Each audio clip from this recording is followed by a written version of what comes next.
Here at the Ibis Tidar, and we have the Redgie chicken wing challenge. This here is the dish we have been presented today by our chef. We are going to try. This looks absolutely amazing, very creative. Let's find what we can try. Okay, look at that chicken.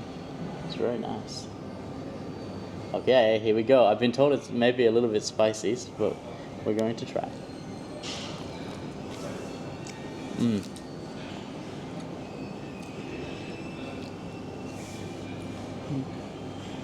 It's very, very juicy. Which is very good.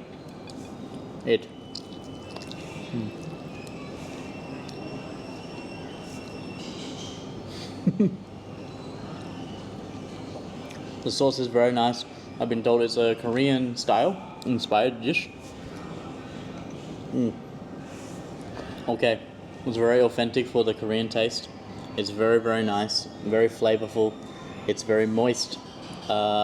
I think it beats Movenpick. I'm going to give this dish a 7 out of 10. This is very, very good. This is the Ibis Tidar in Surabaya, Indonesia.